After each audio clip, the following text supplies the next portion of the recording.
बड़े प्रधानमंत्री साहब जुमा जुमा 6 महीने हो गया सरकार बने दे और लोकें दे प्रति सरकार वचनबद्ध है कि जेड़ियां लोकें कन्नै असें वायदे कीते दे ओह् असें पूरे पूरे 6 जेड़े 5 साल दे विच पूरे करने न।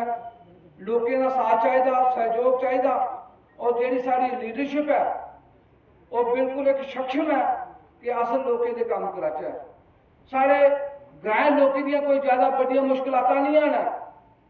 साढ़े लोकें दियां मुश्किलातां खास तौर पर ग्रामीण लोकें दियां किसानी दियां मुश्किलातां कि टाइम सिर हैल मिलना चाहिदा, बीज मिलना चाहिदा, जे कणक का सीजन है उसलै भी, जे मुंजी का सीजन है उसलै भी, बिजली की जिहड़ी है वो जरूरत है, पीने वाले पानी की जरूरत है, पेंशन, राशन कार्ड, बड़िया सारिया जिहड़ियां साडियां मुश्किलातां हैं।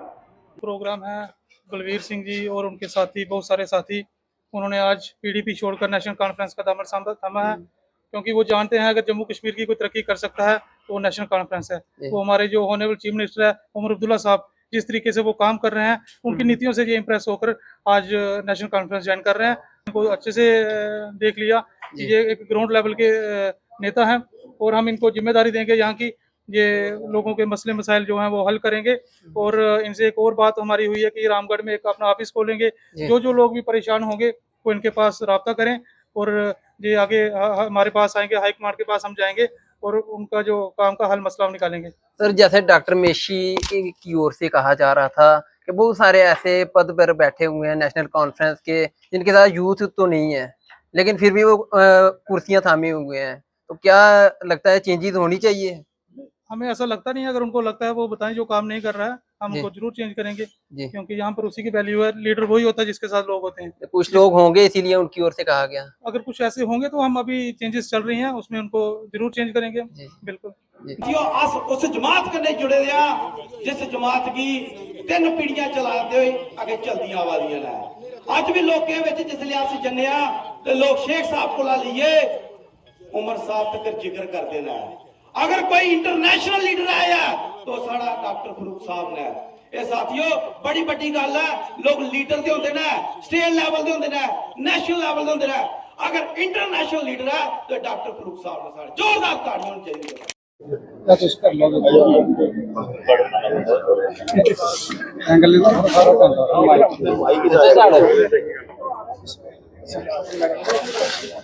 ठीक है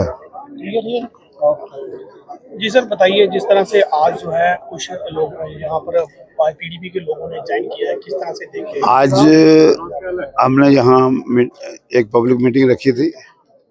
ये बलवीर सिंह जी और इनके साथियों ने यहाँ पार्टी ज्वाइन की है, इनको मैं मुबारकबाद देता हूँ। और लोग जो हैं नेशनल कॉन्फ्रेंस ज्वाइन कर रहे हैं, वो समझते हैं कि नेशनल कॉन्फ्रेंस एक ऐसी पार्टी है। फारूक अब्दुल्ला, उमर अब्दुल्ला साहब भी ऐसे लीडर हैं जो जम्मू कश्मीर के लोगों को मुश्किलात से बाहर निकाल सकते हैं। और यहाँ बॉर्डर के मसले हैं, यहाँ नौजवानों के मसले हैं, किसानों के मसले हैं, तो इस सिलसिले में सरकार पूरा तवज्जो दे रही है।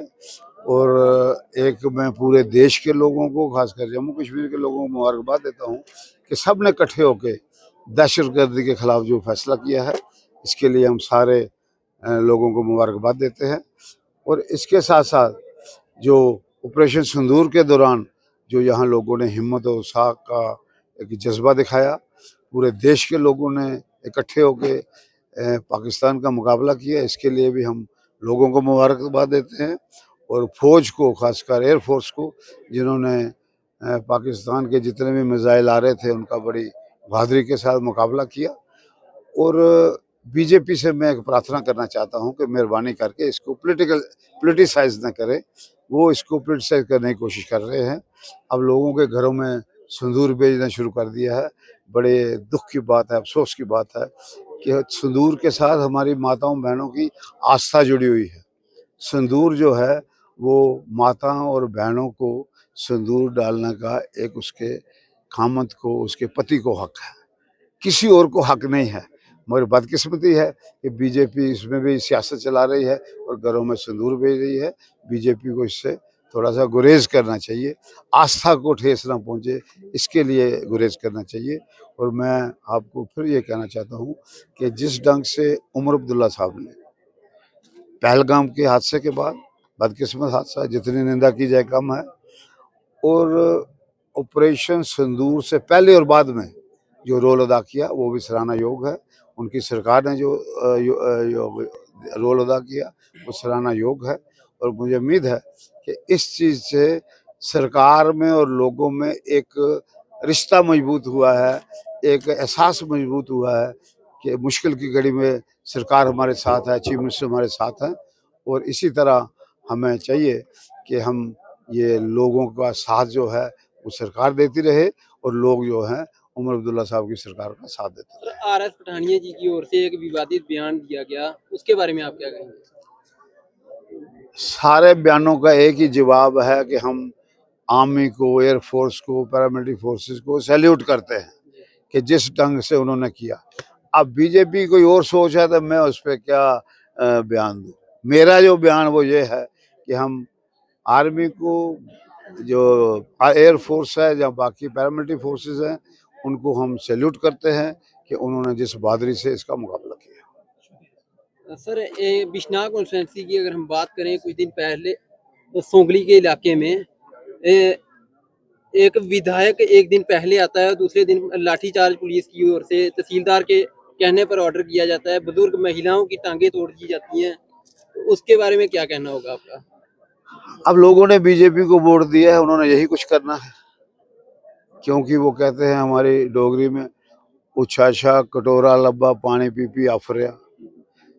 तो दूसरा ये कहा जाता है कि किसी माँ का बेटा थानेदार बन गया तो उसने कहा बेटा तू पहले क्या करेगा, सबसे पहले उन्होंने कहा माँ मैं तुझे अंदर ठोक दूंगा।